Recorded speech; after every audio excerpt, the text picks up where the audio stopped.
Rule 1 of 12. Here is Rule 1 of 12. Picture this. You are sitting at gate K42 in Paris Charles de Gaulle Airport, CDG. Daniel, a 42-year-old accountant who prides himself on being prepared, adjusted his glasses while checking his itinerary. He boarded his flight, sat down in 14A, and immediately lowered his tray table to set up his laptop. He did not realize that the surface he just touched is likely 8 times dirtier than the bathroom flush button. Most travelers assume the restrooms are the primary source of germs, but studies of cabin surfaces tell a different story.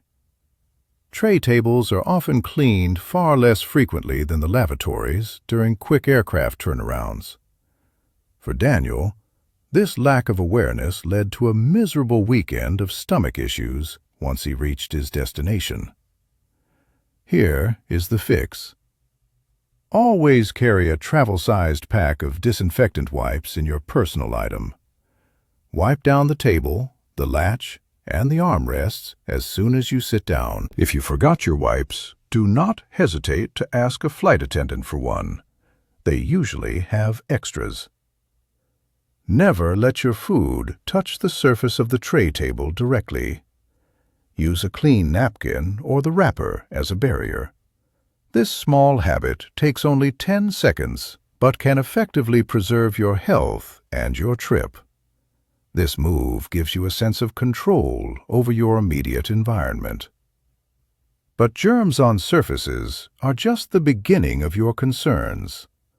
Next, we look into the air you breathe and the invisible shield you can control. Rule 2 of 12.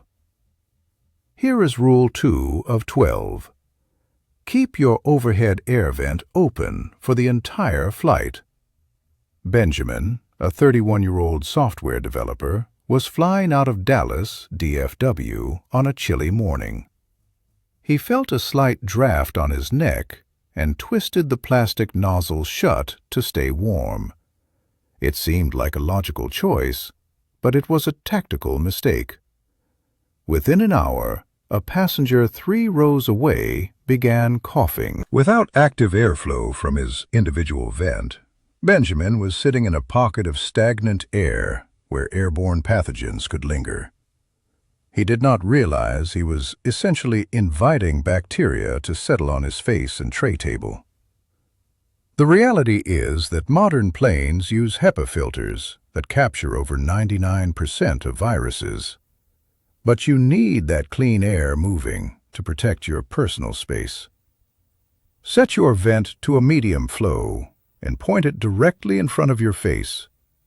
This creates an invisible air curtain that pushes exhaled particles from other passengers away from your breathing zone.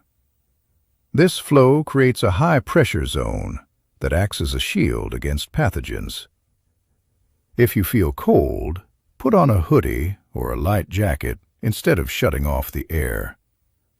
A vent isn't a magic bubble, but it is your most effective line of defense against the person sneezing in 4B.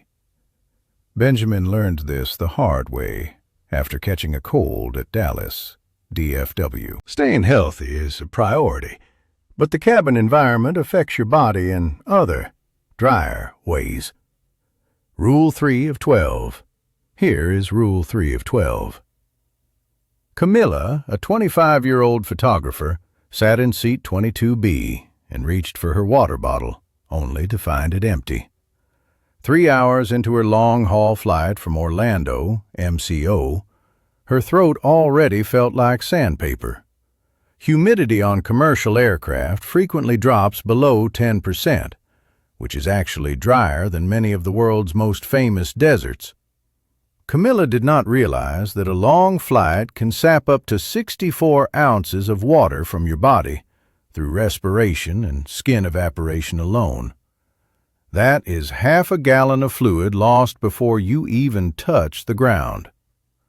A dull headache was already starting to throb behind her eyes. The solution is simple. and starts before you board. Camilla now brings a sturdy, empty 32-ounce bottle through security at Orlando, MCO, and fills it at a hydration station before heading to the gate. She skips the dehydrating coffee and specifically asks the flight attendant for a full can of water rather than just a small cup. In most cases, attendants are happy to provide the whole can if you ask politely. She also uses a saline nasal spray every 2 hours to keep her mucous membranes moist, which helps prevent viruses from entering her system. You might not feel 100% perfect upon landing, but you will definitely avoid the crushing post-flight hangover caused by dehydration. Camilla landed feeling awake and ready for her shoot.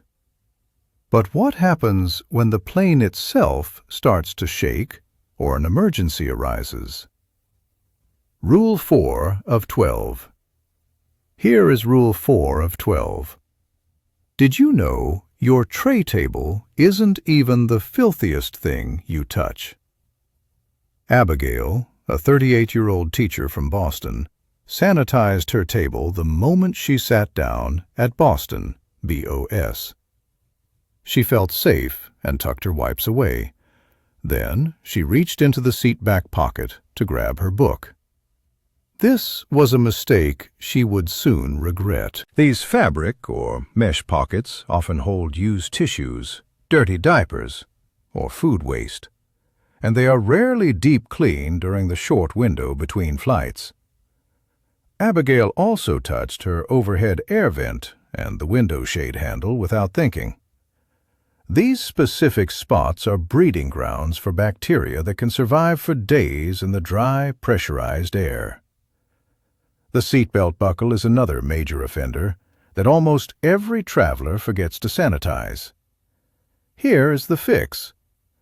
When you pull out those wipes, do not stop at the tray. Use a fresh one on the air vent nozzle, the window shade handle, and the seatbelt buckle before takeoff.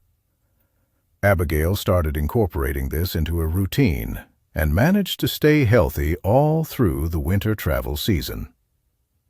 Realistically, you cannot avoid every single germ on a plane, and the cabin air is constantly filtered through high-grade systems. However, being mindful of these high-touch spots is your best personal defense. Germs are a hidden threat, but there are physical scenarios where every second counts for your survival. Rule 5 of 12. Here is Rule 5 of 12. In a real aircraft emergency, you have exactly 90 seconds to evacuate the cabin before the environment becomes unsurvivable. Olivia, a 29-year-old nurse, was taxiing for takeoff at Los Angeles, LAX, when a strange smell filled the air and smoke began to plume from the vents. Panic immediately hit the cabin. Passengers instinctively reached for the overhead bins, desperate to grab their laptops and expensive carry-on bags. Olivia saw a man completely blocking the aisle, struggling to pull a heavy suitcase down while flight attendants were screaming for everyone to leave their belongings behind. Every second that man wasted on his bag was a second stolen from the people trapped behind him. Olivia could feel the heat rising through the floorboards. Stop. If you are ever in this situation, forget the luggage. Your life is worth infinitely more than a laptop or a change of clothes. FAA guidelines require that all commercial aircraft be capable of a full evacuation in 90 seconds. But that math only works if the aisles are clear. If you hear the command to evacuate, move instantly toward the nearest exit. It is helpful to count the rows to the exit beforehand because you might have to find it in total darkness or thick smoke.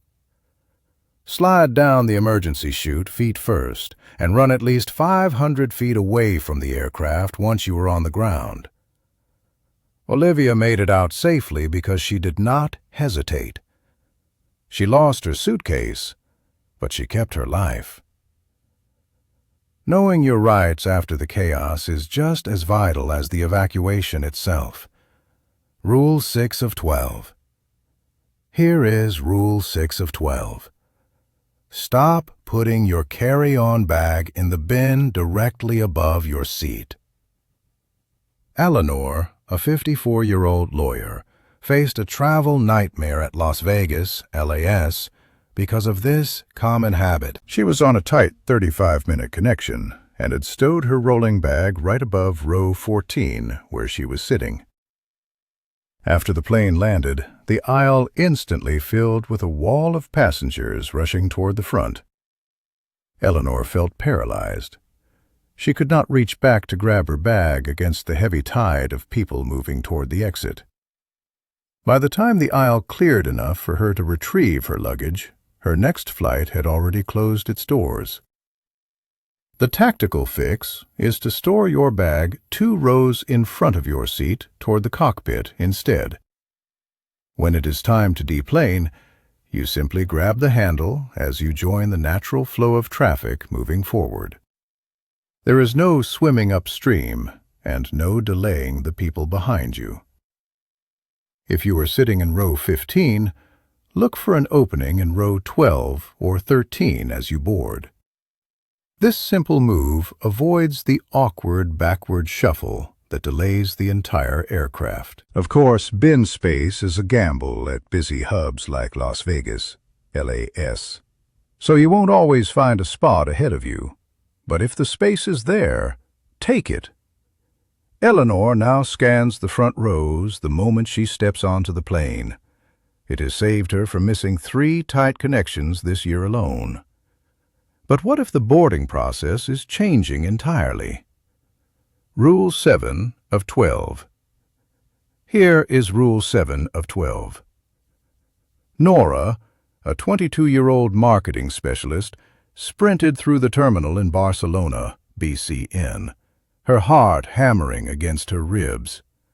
Her phone screen showed a 5:45 a.m. boarding time, and she was cutting it close. She fumbled through her bag for her ID, but it was buried deep under her camera gear. Panic set in as she reached the security checkpoint. But instead of an agent asking for her passport, she saw a sleek camera mounted on a pedestal. By 2025, your face is increasingly becoming your ticket. TSA and international agencies are rolling out touchless ID systems across major global hubs. This technology uses your passport photo to verify your identity in seconds, eliminating the need to fumble with documents while your hands are full. If you want to use this, you can often opt in through your airline's mobile app before you even arrive at the airport. Major carriers like Delta and United are already implementing this at several U.S. hubs. You simply look at the lens and keep moving. If you prefer your privacy, you can still opt out by asking for a manual document check. Nora cleared security in less than 2 minutes without ever showing a physical paper. It is a fast system, but it isn't perfect everywhere yet. Always carry your physical ID as a backup in case the technology fails. Nora made her flight with time to spare. But while technology handles the passengers, what is happening behind the closed doors of the cockpit? Rule 8 of 12. Here is Rule 8 of 12. Have you ever wondered what keeps a giant metal tube in the air, besides physics and powerful jet engines? Gabriel, a 47-year-old structural engineer, was sitting in seat 14B at Oslo, OSL, gripping his armrests as the plane began to taxi toward the runway. Through a small crack in the cockpit door, he noticed the pilots weren't even touching the controls. They were just talking calmly to each other. Gabriel's mind began to race with worst-case scenarios. Were they distracted? Was the flight at risk before it even started? In reality, what he saw was the most important safety ritual in aviation. They were performing a pre-takeoff briefing. This is a verbal contract where the captain and first officer discuss exactly how they will react if an engine fails at a specific altitude, or if a bird strikes the windshield. By stating the plan out loud, they prime their brains for split-second reactions, removing the need to think during a crisis. This psychological preparation is the primary reason why commercial aviation is so incredibly safe. Gabriel realized that a quiet, focused cockpit is actually a sign of professional readiness. Knowing the crew is prepared for an emergency is comforting. But what happens when the airline itself causes a problem with your travel plans? The next secret reveals exactly how to handle the financial fallout of a canceled flight. Rule 9 of 12. Here is Rule 9 of 12. In 2024, the Department of Transportation discovered that airlines were sitting on hundreds of millions of dollars in unclaimed refunds. Theodore, a 56-year-old project manager, found himself stuck at Miami, MIA, after his connecting flight was abruptly canceled due to a mechanical issue. He spent 3 grueling hours standing in a slow-moving line at the customer service desk, only to be told he would be issued a travel voucher. Theodore was exhausted and frustrated. He did not want a credit that would expire in a year. He wanted his $450 back in his bank account immediately. The gate agent just shrugged and pointed to a confusing policy document. But here is the game changer that every traveler needs to know. New DOT regulations now mandate automatic refunds for passengers. If your flight is canceled for any reason, or if a domestic flight is delayed by more than 3 hours, the airline legally owes you a cash refund if you choose not to travel. You no longer have to beg a chatbot or wait on hold for hours. The money must be sent back to your original form of payment within 7 business days. Theodore could have simply walked away and booked a flight on another airline. Keep in mind, this only applies if you do not accept the alternative flight they offer.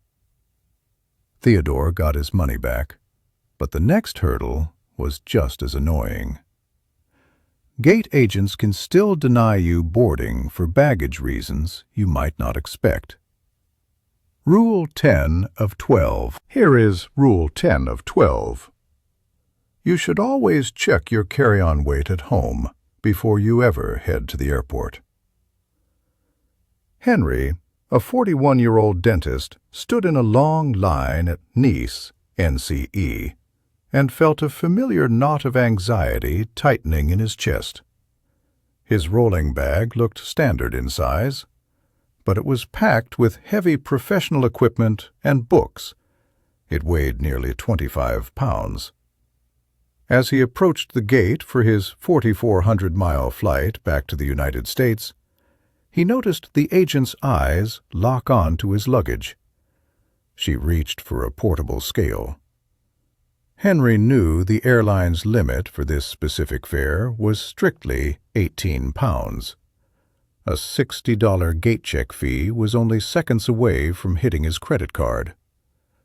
However, there is a clever way to bypass this tension. Henry used what seasoned travelers call the volunteer strategy. Instead of waiting to be caught, he walked up to the desk before the boarding process officially started. He politely asked the agent, "Are you looking for volunteers to gate check bags for free today?"